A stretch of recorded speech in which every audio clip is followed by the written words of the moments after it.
This week on DineDrinkCLE, the podcast. You might get experiences. I know, like, my sons don't like to have clutter, so they don't want stuff.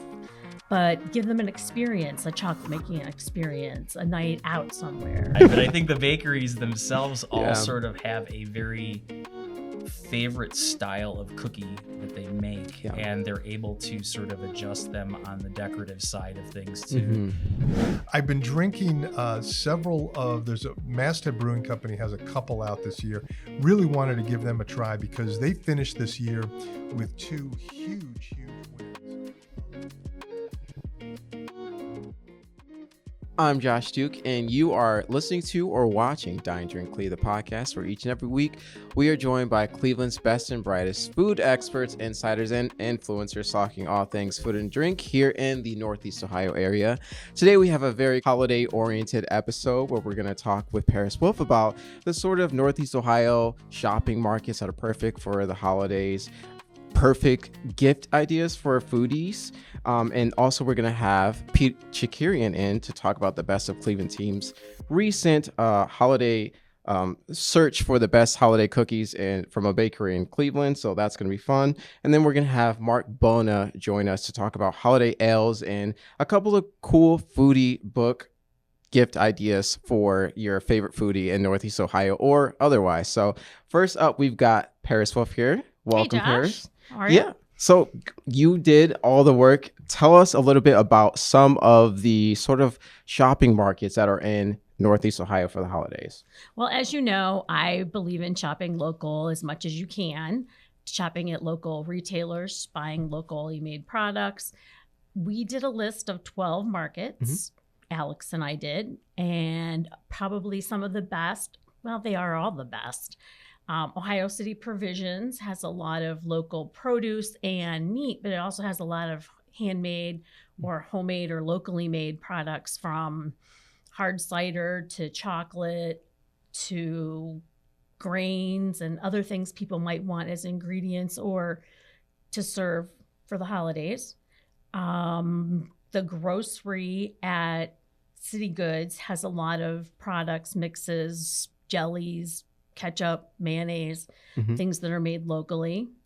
A lot of the farm markets, not the farmers markets that you go to on weekends, but the farm markets like at an apple farm, like at Sages and Chardon, or the Ox Shop in Thompson. And then there are other markets like Fairfax Market down by the hospital systems that mark where their products came from, and they have a lot of local products that you can also purchase that make good gift items. Yeah, Fairfax just opened this year. I think both of us went to, I think it's opening ceremony. I think it was like in January, yeah, I know Josh. that feels like it was so long ago, but I know. guess, yeah, that was kind of long ago. It was a whole year ago almost. But yeah, I loved how, especially in that place, they have like a aesthetic and a map on the walls that look like the streets of Cleveland. So, and they have, as you said, a big emphasis on local food items. But when it comes to, I guess, more of a niche fulfillment of a particular need for foodies, I saw a couple on your list. For example, Verbena Free Spirited, where it's like they special in this alcohol alternative items for people. So is there anything like that where it's like it's a market, but it's also kind of like a niche Well, you might stop emphasis. at Verbena and get some non-alcohol mixers. Some of the candy shops locally, if you go to Sweet Bean on the edge of Euclid in Cleveland, they have a lot of handmade chocolates, and you can choose from a number of different things. There are a lot of places that weren't on our list like that if you find somewhere local, it's a good option. Yeah, for sure. And when it comes to, I guess, shopping around this time, we're all super busy. All of these places are going to be slightly packed and crowded. And we all need to exercise a little bit of grace for each other during these times. But when it comes to, like, I guess, quick hacks or tips for shoppers, like what sort of things do you recommend for places like this? Like, yeah, what do you recommend to? Well, one of the things I did is I know that there are a lot of local makers, and I was at an event, the Wonder Woman of Food, where there were 30 makers of various food products. And I went on websites looking, and I found like 6 packs of Muggsy Bakes. mixes, and they came together and you get a little discount if you order things all together. Or if you look for chutney punch, they have a gift package that it makes a beautiful gift. You don't even have to wrap it, and you get 3 items in it. So you'll find some interesting and different items on the websites for the makers. Yeah, in terms of, I guess, saving time, is there do these places have like mobile ordering options where you can just like, you don't even have to shop? Have, like, if you go to Gingham Market, I believe they have Instacart. There's some of that too. Yeah, Instacart is a big lifesaver for, I think, a lot of people who don't want to deal with that whole holiday shopping sort of. Westside Market. Yeah. That's another one. Yeah, you can exactly. Also, I think they also do Instacart, actually. Right. And I know you also did a guide with sort of foodie packages for that feature sort of local items from local places. So tell us a little bit about that and the recommendations you have there. We had 26 items on a guide for local foodie items. Some of the things you can do as packages might be a coffee roaster basket. There's a lot of coffee roasters in Cleveland. There's a list of them in the story. Throw that together with a locally made mug, maybe some cookies or something. There is also an opportunity to do a pasta basket.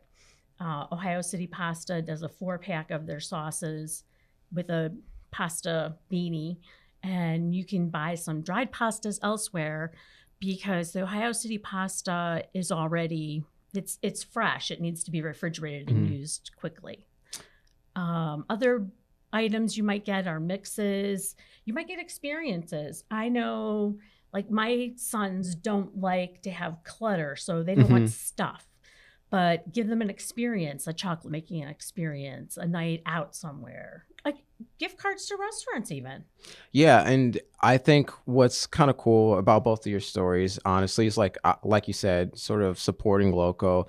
But not only that, a lot of these things are non-perishable that you can kind of ship elsewhere. I know you had a couple ideas for like swag packs as well. Yeah. Yes. Yeah. Well, what I'm doing is I have people in California and people in Utah, and the one in Utah is my son, and he's familiar with Cleveland products. So it's a taste of home for him.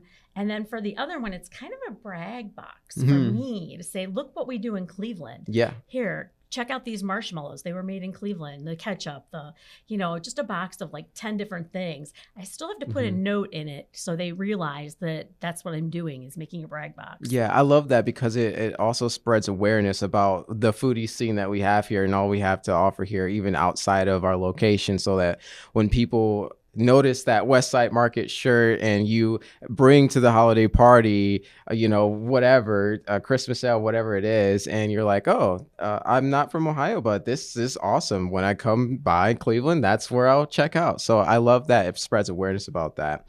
And to your point about sort of experiences and saving clutter, it's not only that, but you get to make memories when it comes to experiences, which are, I think most people are gonna say are more valuable. So I like that agree. you Absolutely. Yeah, I like that you included that too. But yeah, so like when it comes to sort of starting, what do you sort of recommend if somebody let's say they don't even get your guide, but like, how do you recommend somebody just start crafting an idea to a foodie gift idea for someone? Well, you might think about what somebody wants and what they like to eat and where they like to go.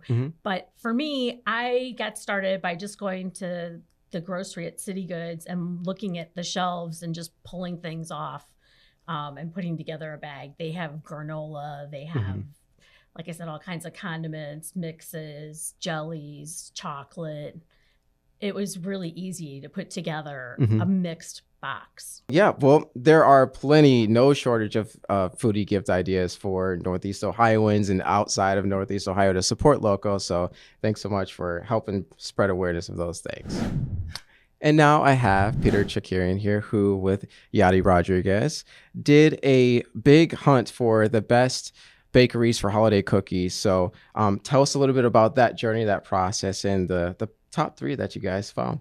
Pretty exciting. The Best of Cleveland team from time to time, of which I am half and Yadi is the other.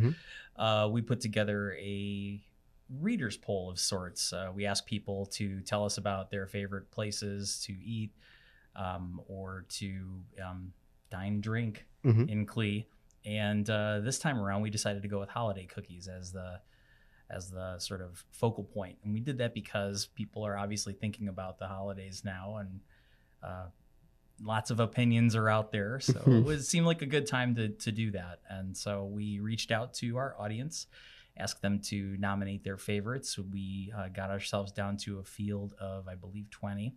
And from there, people voted for their favorites, and we landed on a top 3. So it was really cool. Okay, so before we get to the top 3, when it came to when you got those nominations and you saw the top list of 20, was there anything surprising that or anything that stood out to you, or any bakery that maybe you were surprised didn't make it?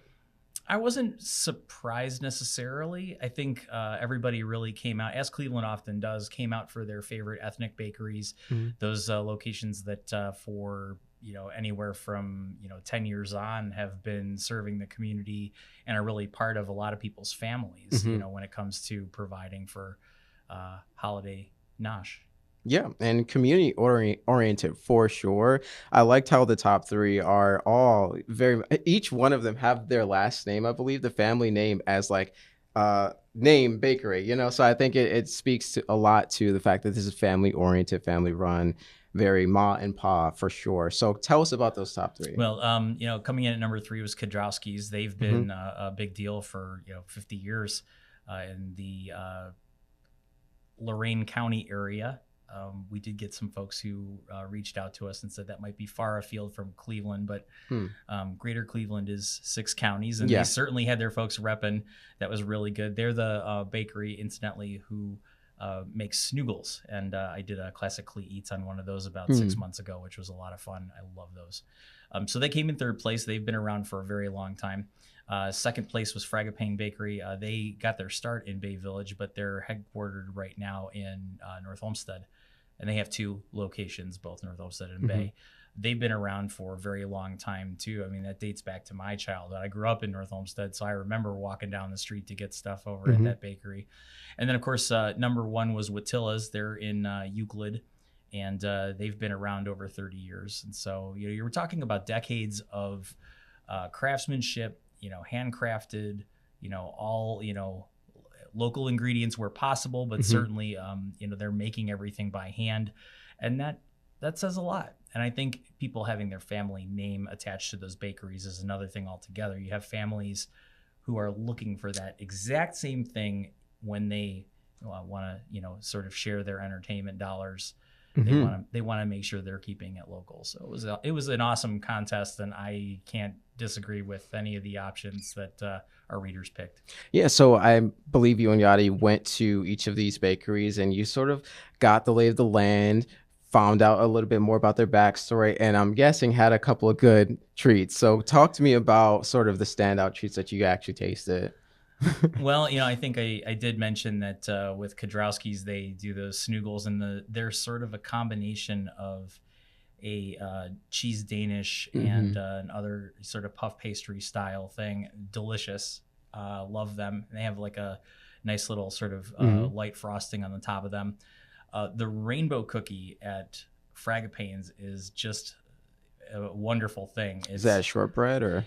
No, it's hard for me to describe the texture of it. It almost, when you're eating it, almost comes off like marzipan, which is, the almond paste. It's very sort of dense and sweet, but not like overly sweet. And it's done in rainbow colors, so they do them by the layers, and there's this real distinction in the colors. So, and then of course, Watilla's, they are batching kolaches like it's nobody's business. And when we were there, they were doing a ton of them, talking about how many tables that they would do in a particular day. And I actually got to make some of them. So if you bought kolaches from Watilla's a few weeks ago, you might have had a couple that I folded up. Oh, that's awesome. That's funny. So, and if it's not good, you can blame Pete. It's not them. Wouldn't be the first time. But yeah. So when it comes to Christmas cookies, what makes a Christmas cookie versus anything else? Is it just the decor, the decoration, just the time of year? How do you decide? I think first of all, I think it's not for me to decide, but I think the bakeries themselves all sort of have a very favorite style of cookie that they make, and they're able to sort of adjust them on the decorative side of things to be Christmas cookies or Thanksgiving cookies or Easter cookies. And they do a lot to create really neat designs for those. And, it's interesting because the Frangipane cookies in particular, I found interesting. They incorporate some of their house-made cake batter into the cookie dough. That sounds which good. I thought was really interesting. And what ultimately that does is it allows that cookie to remain moist, so it does get that sort of crisp crunch on the outside, but it yields to this really toothsome sort of chew, and they're just wonderful cookies. So yeah, for me, shortbread, Christmas, I guess, sprinkles, I'm good. That's like, for me, has been the quintessential. When I think Christmas cookie, that's exactly the picture that I've had in mind. And yeah, I just love it. Cookies are actually my favorite pastry for sure, and cake would be the second best. So I like that, the one that you mentioned, because it kind of pairs those two things together. When it comes to sort of the vibe of these places, it's very community oriented, I'm guessing, very like homey when you're going and you're visiting. You walk in and there's this real sort of familial sensibility about each one of the bakeries, and a lot of private jokes being lobbed back and forth between the family members who are all sort of working together. And, that's an interesting thing in and of itself. Family businesses are not an easy thing to run. You're spending a lot of time with people day to day at work, and then you're supposed to like leave that all on the field and go home. I mean, I don't know about you, but that would be a real difficult for sure. It wouldn't be possible in my family. It just wouldn't happen. But the flip side of it, though, is that you can tell that there's a lot of care that goes into it, and all three of these bakery families told me very matter-of-factly that it's very easy for them to sort of just put down whatever sort of disagreements come up during, work, because they have been at this for a long time and it's family first. And so, they definitely take care of all aspects, both personal and business, and make sure that they don't bleed together too much. Yeah, and I think one of the cool thing about just anything holiday oriented is sort of the aesthetic, and you have a lot of opportunity to be very creative when it comes to creating holiday oriented cookies. So was there any standouts from, I guess, just purely an aesthetic standpoint that you found? It's interesting. You definitely get a sense with kolaczkis. They do them in all different kinds of fillings on the inside. So those tend to pop out. They're almost like jewels, because the filling is sort of shiny and, jewel colored. So, and there's different flavors, obviously, across the board. So apricot is a big popular one, raspberry. But again, they all just sort of pop out with like these bright sort of shiny colors. There were literally dozens of styles of cookies that all three of these bakeries were breaking out for us. And so, I mean, to point out just a singular one is really hard. And I think I've got kolaczkis on the brain right now, because once I started thinking about those again, they're just such a Cleveland thing. I mean, they're obviously, an ethnic cookie that has got a lot of history, but I can't think of anything other than Cleveland when I have those during the holidays. Yeah, and obviously these are bakeries, so it's not like they only do Christmas cookies. All these places have really a robust set of things that they offer, and not just now but year round. So in terms of is there anything that maybe people can expect or look forward to for these places outside of the holiday season? It's really interesting. They have a lot of different baked goods. Watilla's, they do something that's sort of on the order of a pizza bagel. If you remember pizza bagels from the West Side Market, sort of a similar kind of lunching item. And they're great, easy to reheat, super delicious. They do them in cheese and in pepperoni. So they always have those sort of at the ready. And a lot of people from down the street who work at the Board of Education and the fire station, they come down and grab stuff. Frangipane's has basically got a full service Italian deli in both of their locations, and I'd be lying if I didn't say I haven't had a Fragabomb or two during my time, which are these massive sub sandwiches. Wrote about that in Classic CLE Eats pretty recently too. And then, when it comes to Kudrowski's, if you just give me a box of those snoogles and I'll run away and you won't see me for a while. So if you ever want to know how to get rid of me in the office if I'm making too much racket, slip me a box of those and I'll disappear. Gotcha. Well, we know how to get rid of you. And we also know now where to go if we really want some really, really spectacular Christmas cookies around Northeast Ohio. So thank you for that. You know it. Okay, and so I have Marc Bona here to talk about holiday ales. Welcome, Marc. Hey, Josh. Yeah, so you did a piece on holiday ales across Northeast Ohio. So talk about sort of what the region has to offer in that front. Yeah, we actually did a couple stories this year. I did our annual holiday ale guide or Christmas ale guide, and then I also did my monthly beer review focused exclusively on holiday beers, winter warmers, Christmas ales from all over the place. So a lot of flavors. This is a pretty diverse bunch. Yeah. For starters, I should say the reason why we're so obsessed with Christmas ales, or at least covering it, is because, and a lot of people may not realize this, but the style really originated in Northeast Ohio. This is a real big reason why we have so many, is because of Great Lakes Brewing Company. They've been making Christmas ale one of their top 2 sellers, and they make a lot of beers more than 30 years ago. So that was kind of the beginning of it, and it's really taken off, and it's something that has spread throughout the country. So for the holiday ale guide, I was surprised. I was able to get a hold of about 67 breweries out of about 90, a little bit over 90 breweries just in Northeast Ohio. So that tells you something when we have 440, roughly speaking, throughout the state. It's quite a bit. I love it because it really gives the brewers a lot of creativity. There's a variety of spices. There are just a ton of different alcohol percentages. These can be moderate to really big boys, as I like to say, double-digit percentage, and it's amazing. There are just so many different ones throughout the area. And, of course, it all started with Christmas ale with Great Lakes.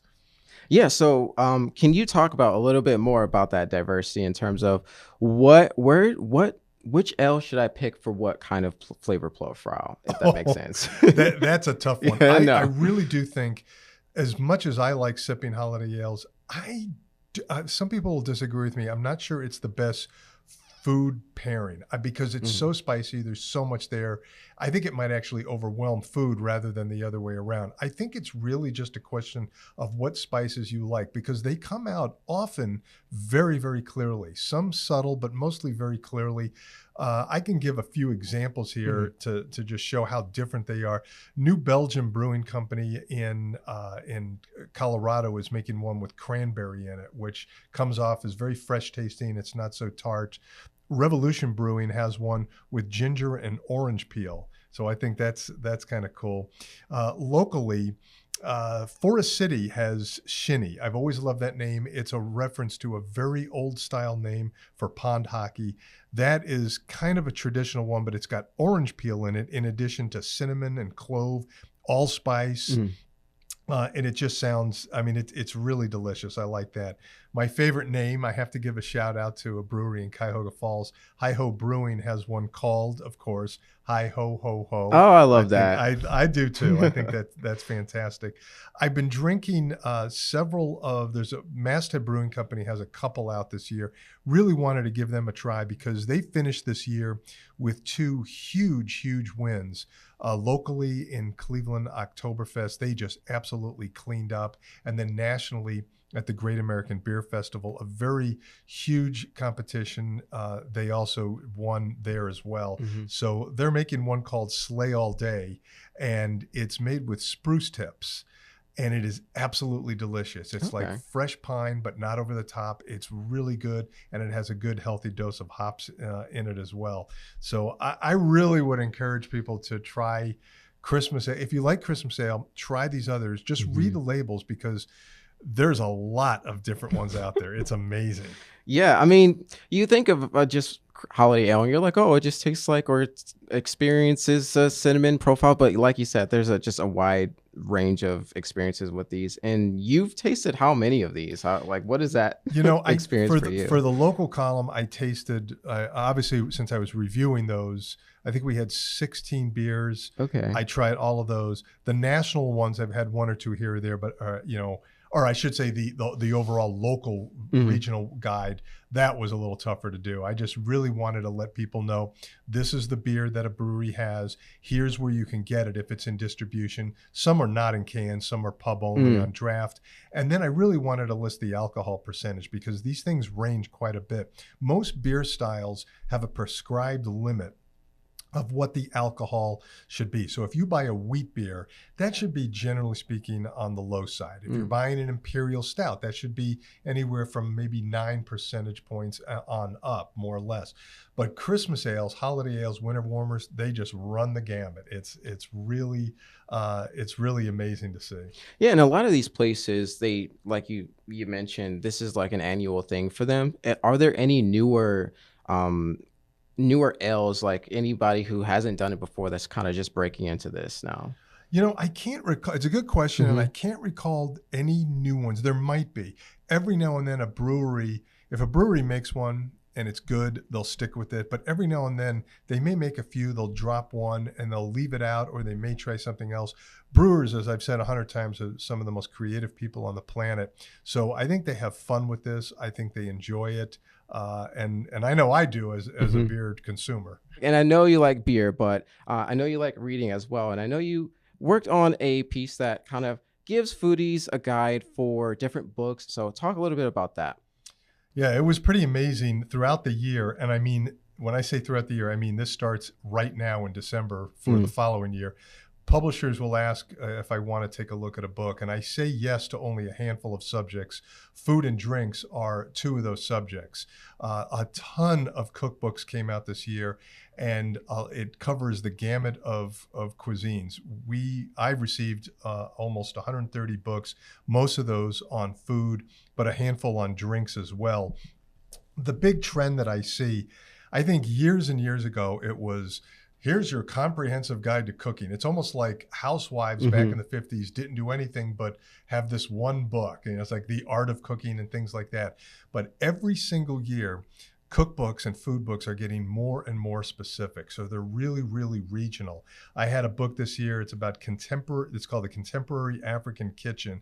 It has recipes from Cameroon to Ghana. So if you're a person who, I think a lot of these books are geared for novices and they're learning how to make something quick and easy. There's clearly a market for that. Time is a big thing. Yep, I'm in that market.